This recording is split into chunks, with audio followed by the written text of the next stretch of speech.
Hello crafty friends!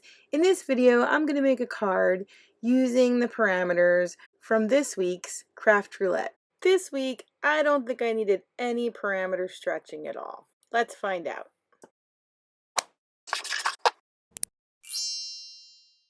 In this week's card I used a stamp set that I haven't really used much. It's this sort of watercolor flower that I think is really pretty. I don't have a die cut, so I have to fussy cut it out.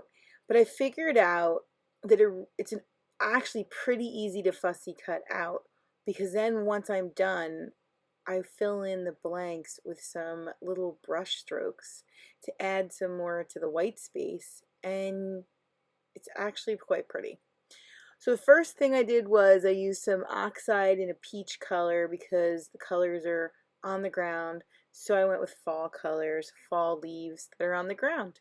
So here is, you can see the peach. I zoomed in so you could see where I'm adding some little details with my brush using Tim Holtz Watercolor crayons. I think they're called crayons. They might be called pencils. They seem more like crayons to me.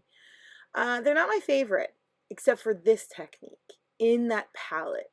If you have them and you haven't been happy with them, get the Tim Holtz, I believe it's an alcohol ink palette, and start sharpen the pencils into its own wells, wet them, let them dry, and then they're wonderful, and I love them that way, especially with little details like this in the stamps.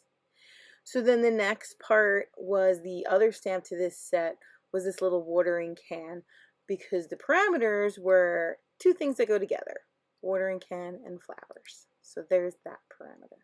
I picked green because the other thing you find on the ground is grass. So I'm doing I wanted to make it look worn and a little rusted, so I also used brown, which is also on the ground.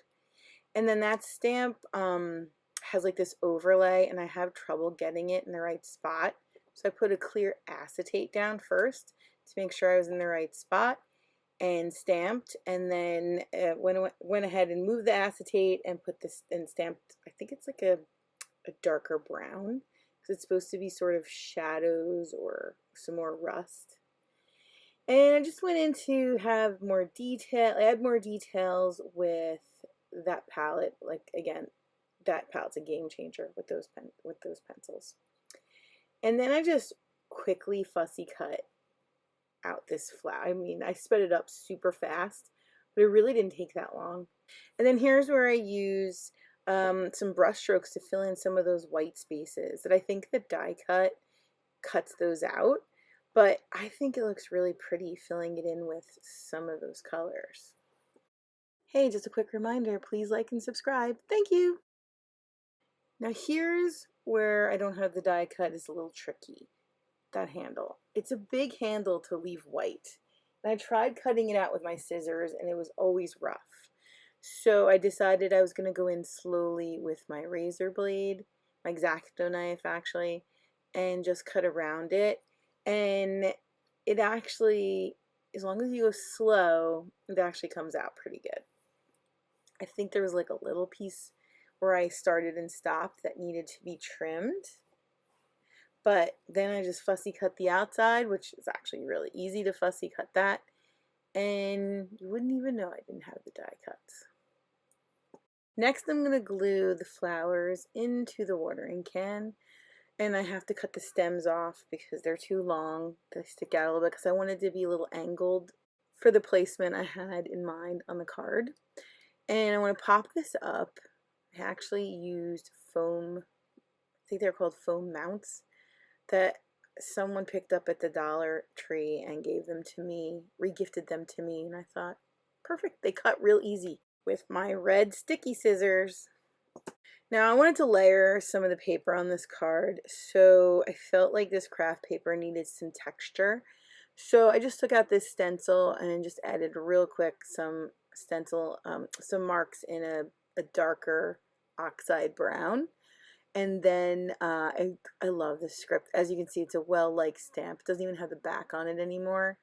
To add texture, right script, you can't even read it, but I just think it's so pretty.